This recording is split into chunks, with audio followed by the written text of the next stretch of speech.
दो मुल्कों में जंग हुई, रशिया और Ukraine. 30% of the wheat, third largest producer of oil. Demand बढ़ना स्टार्ट हुई चीजों की। रशिया ने ब्लैक सी को ब्लॉक कर दिया। जो चीज पहले 2 महीने में आती थी वो 4 महीने में आती थी। पाकिस्तान की एक्सपोर्ट्स कम हुई। Is one of the biggest export sector, वो बैठना स्टार्ट हुआ। प्राइस इतनी ज्यादा हो गई थी, डॉलर की प्राइसेस सिग्निफिकेंटली इंक्रीज हो गई और आपका 22% पे चला गया। उन्होंने बैंक को डिफॉल्ट करना स्टार्ट कर दिया। 50 बिलियन का प्रॉफिट रिपोर्ट किया, 30 बिलियन का लॉस रिपोर्ट करा है। इस वॉर की वजह से ऑयल का बबल क्रिएट हुआ, ट्रांसपोर्टेशन का बबल क्रिएट हुआ। अस्सलाम वालेकुम। देखिए, रशिया यूक्रेन वॉर का एक बहुत ही ग्लोबल इंपैक्ट आया है, सही है, और अनफॉर्चुनेटली पाकिस्तान में भी एक उसका सिग्निफिकेंट और परवेजिव इंपैक्ट आया है। हमारे सराउंडिंग्स में जितने भी इवेंट्स हो रहे होते हैं ना, देखिए, अगर आप सीए के स्टूडेंट्स हैं, आप कैफ के स्टूडेंट्स हैं, आप फाइनल के स्टूडेंट हैं, आप चार्टर्ड अकाउंटेंट हैं, आप किसी प्रोफेशन में बैठे हुए हैं, आप इंडस्ट्री में बैठे हुए हैं, आप फर्म में बैठे हुए हैं, आपके सराउंडिंग में जो इंपैक्ट्स होते हैं ना, ये आपको बड़ा हेल्प करते हैं अपना जो भी आप काम कर रहे हैं, चाहे आप ऑडिट कर रहे हैं, चाहे आप किसी इंडस्ट्री में बैठे हुए, बड़ा हेल्प करता है। C5 6 में भी रिसेंटली मैं स्मार्ट लेक्चर्स रिकॉर्ड करवा रहा हूँ, बिकॉज हम फाइनल में स्मार्ट लेक्चर्स को इंट्रोड्यूस कर रहे थे।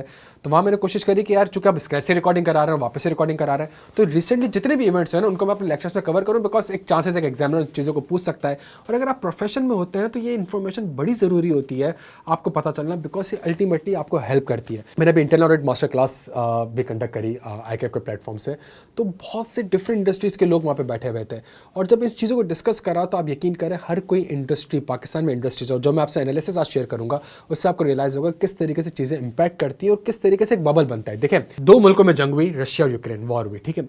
जब भी इसके इंपैक्ट को असेस करना हो ना, आप सबसे पहले ये देखें कि यार रशिया यूक्रेन है क्या, इनके फैक्ट्स मालूम करें।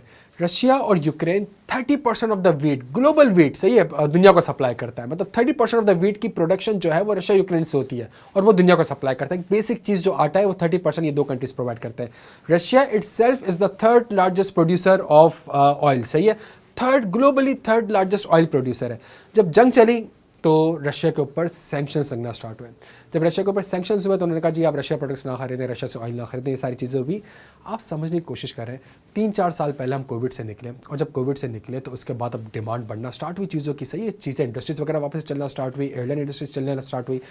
ये सारे मैटर्स की वजह से ऑयल की एक डिमांड थी। ऑयल की डिमांड है, थर्ड लार्जेस्ट प्रोड्यूसर है, वो ऑयल सप्लाई नहीं कर सकता। सप्लाई के अंदर थोड़ी सी शॉर्टेजेस आई, रिडक्शन आई, जिसकी वजह से हमारे पास ऑयल की prices all over the world increase करना स्टार्ट हुई, जिसकी वजह से पाकिस्तान में भी ऑयल की प्राइस इंक्रीज़ हो गए।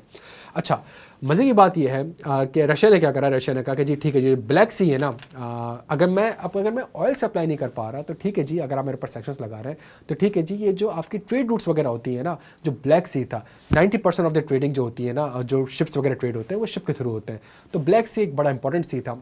रशिया ने ब्लैक सी को ब्लॉक कर दिया, और ब्लॉक करके कहा जी कि अब से यहाँ से कोई भी जहाज़ नहीं जा सकेगा। आप यकीन नहीं कर सकते, इसने इतना सप्लाई चेन को इम्पैक्ट किया है कि जो चीज़ पहले 2 महीने में आती थी वो 4 महीने में आती थी, और इसकी वजह से ओवरऑल शिपिंग कॉस्ट हमारी सिग्निफिकेंटली इंक्रीज़ हो गई। सही, मतलब वो बंदा जो कि ऑयल इंपोर्ट नहीं भी कर रहा, एक सिंपल सा माल भी इंपोर्ट कर रहा है, उसकी भी शिपिंग कॉस्ट इंक्रीज़ हो गई, बिकॉज जब शिप्स ने रीरूट करना स्टार्ट करा, बहुत ज़्यादा डिलेज वगैरह आना स्टार्ट हुए, शिपिंग इंडस्ट्रीज ने भी अपनी प्राइसेस को इंक्रीज़ कर दिया। अब ये सारी चीज़ों के ऊपर अगर आप देखें पाकिस्तान कैसे इम्पैक्ट हुआ। यूरोप को जब ऑयल ही नहीं मिला और डिमांड वहाँ पे बहुत ज़्यादा थी, सप्लाई कम थी, ऑयल की प्राइसेस यूरोप में सिग्निफिकेंटली इंक्रीज़ हो गई, जिसकी वजह से उनकी इलेक्ट्रिसिटी गैस इंक्रीज़ हो गई। आप सोचें, जब वहाँ पे इन्फ्लेशन इतना ज़्यादा बढ़ गया यूरोप में, तो पाकिस्तान की जो टेक्सटाइल इंडस्ट्रीज़ थी, जो कि यूरोप में अपने सारे टेक्सटाइल प्रोडक्ट्स वगैरह सप्लाई करती थी, वहाँ से जब बंदे के पास खाने के पैसे नहीं है, वो क्यों आपके लेदर के जैकेट्स वगैरह लेगा। पाकिस्तान की एक्सपोर्ट्स कम हुई, सही है, पाकिस्तान की एक्सपोर्ट्स कम हुई, बिकॉज यूरोप ने कहा कि जी हम तो माल खरीद ही नहीं सकते। रीज़न इसके जी हमारे यहाँ तो इन्फ्लेशन इतनी ज़्यादा हो गई, तो मैं लेदर की जैकेट क्यों खरीदूँ, मैं क्यों लग्जरी आइटम्स वगैरह में इन्वेस्ट करूँ। पाकिस्तान का export sector, textile is one of the biggest export sector, वो बैठना स्टार्ट हुआ। जब वो बैठना स्टार्ट हुआ तो एक तरफ हमारे पास एक्सपोर्ट कम हो गई, दूसरी तरफ से हमारे पास इम्पोर्ट भले ही उतनी हो, लेकिन चूंकि इम्पोर्ट ऑयल प्राइस इतनी ज़्यादा हो गई थी कि ओवरऑल इम्पोर्ट ज़्यादा हो गई। यहाँ पे हमारे पास एक ट्रेड डेफिसिट आना स्टार्ट हुआ, और ट्रेड डेफिसिट की वजह से हमारे पास डॉलर की प्राइसेस सिग्निफिकेंटली इंक्रीज हो गई। $1 आपके पास 350 रुपये तक भी गया, जब डॉलर फ्री फॉल में चला गया था। तो इस ओवरऑल चीज़ की वजह से हुआ क्या, अब पाकिस्तान में ऑयल भी महंगा आ रहा है, डॉलर महंगा हुआ तो पीकेआर में और महंगा पड़ रहा है, पीकेआर में महंगा पड़ रहा है, तो जी इसका मतलब ये है कि ओवरऑल पाकिस्तान में एक सिग्निफिकेंट इन्फ्लेशन आई। अब जब सिग्निफिकेंट इन्फ्लेशन आई, और भाई अगर लोग अभी भी सब खर्च करेंगे पैसे, तो इन्फ्लेशन तो और बढ़ जाएगी। एक काम करते हैं, कैबोर बढ़ा देते हैं। सही, ये कैबोर आपका 22% पे चला गया। जो आपका मॉनिटरी रेट आया, मॉनिटरी पॉलिसी आई, इस पर 22% पे आपका कैबोर चला गया। इस कदर आपके पास इन्फ्लेशन आ गई कि जी पैसे को रोक के रखें, लोग पैसे इन्वेस्ट ही ना करें, पैसे की कदर को बढ़ा दिया, 22% पे आपका कैबोर का रेट चला गया। ओवरऑल डायनामिक को समझने की कोशिश कर रहे हैं। पाकिस्तान में एक बैंक है जिसने टेक्सटाइल सेक्टर को लोन दिया हुआ था, टेक्सटाइल सेक्टर को बैंक ने लोन दिया हुआ है, टेक्सटाइल सेक्टर आगे माल एक्सपोर्ट नहीं कर सका, उसके बाद रिसिट्स नहीं है, उन्होंने बैंक को डिफॉल्ट करना स्टार्ट कर दिया, बैंक पे प्रोविजंस की हिट आना स्टार्ट हो गई और सिग्निफिकेंट हिट आना स्टार्ट हो गई। तो एक दो मुल्कों में जंग चल रही है और इन दो मुल्कों में जंग चलने की वजह से किस तरीके से ग्लोबल इंपैक्ट आया, यूरोप में इन्फ्लेशन आई तो पाकिस्तान का टेक्सटाइल सेक्टर बैठना स्टार्ट हो गया। क्यों बैठना स्टार्ट हो गया? बिकॉज टेक्सटाइल में वो एक्सपोर्ट ऑर्डर दे ही नहीं सके, वो एक्सपोर्ट कर ही नहीं सके। इन सारी चीज़ों की वजह से ऑयल की प्राइसेस इंक्रीज होना स्टार्ट हुई पाकिस्तान में, तो ओवरऑल इन्फ्लेशन बढ़ना स्टार्ट हुआ। जब इन्फ्लेशन बढ़ना स्टार्ट हुआ तो कैबोर के रेट को और मजीद इंक्रीज कर दिया गया, 22% पे लेके चला गया। तो एक के बाद एक इवेंट होता रहा और अल्टीमेटली इसने पाकिस्तान को बड़ा सिग्निफिकेंटली इंपैक्ट किया है। ये अगर आप एनालिसिस देखें, प्रॉफिट बिफोर टैक्स, अगर हम कुछ सेक्टर्स का देखें तो हमारे पास जो टेक्सटाइल सेक्टर था 2022 में उसने 48.9 बिलियन का प्रॉफिट बिफोर टैक्स रिपोर्ट किया था। तो आप समझ लें ओवरऑल अराउंड 50 बिलियन का प्रॉफिट रिपोर्ट किया था। 2023 में सिर्फ और सिर्फ 8.3 बिलियन का प्रॉफिट।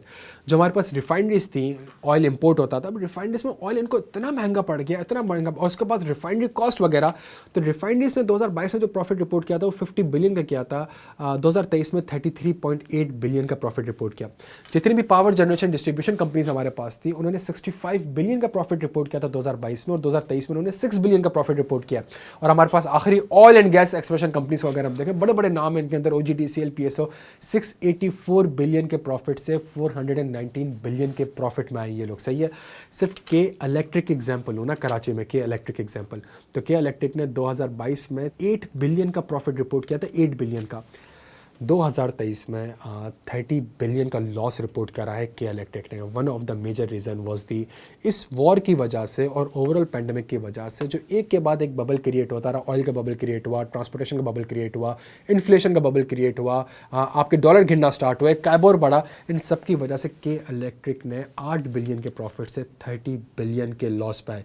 तो देखिए यार, आप किसी भी प्रोफेशन बिलोंग करते हैं, अगर आप ऑडिट भी कर रहे हैं ना, तो ऑडिट के लिए बड़ा इंपॉर्टेंट है कि आपको ये फैक्टर्स पता हो। बिकॉज अगर आप टेक्सटाइल कंपनी को ऑडिट कर रहे हैं तो आप कह सकते हैं कि यार ये मेरे पास कुछ रिस्क फैक्टर्स हैं और इसके बेसिस पे ये जो टेक्सटाइल फैक्टर में प्लांट एंड मशीनरी, इसका इंपेयरमेंट का रिस्क हो सकता है। सही है। गोइंग कंसर्न के रिस्क का राइज हो सकता है। डॉलर ठीक ठाक फ्लक्चुएट कर रहा है तो जी एक्सचेंज गेन एंड लॉस का कोई मसला हो सकता है।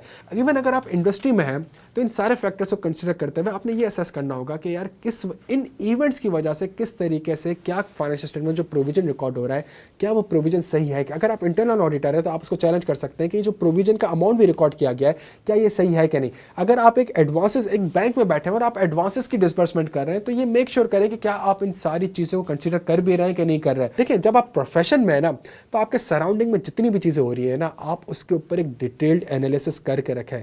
ये आपको आपके प्रोफेशनल एग्जाम से भी हेल्प करेगा। अगर आप आर्टिकलशिप कर रहे हैं तो उसमें भी हेल्प करेगा। अगर आप इंडस्ट्री में बैठे हुए चार्टर्ड अकाउंटेंट हैं तो उसमें भी आपको हेल्प करेगा। Thank you so much. एक इन्फॉर्मेटिव वीडियो सुनने के लिए अपना बेहद ख्याल रखिएगा। Thank you so much.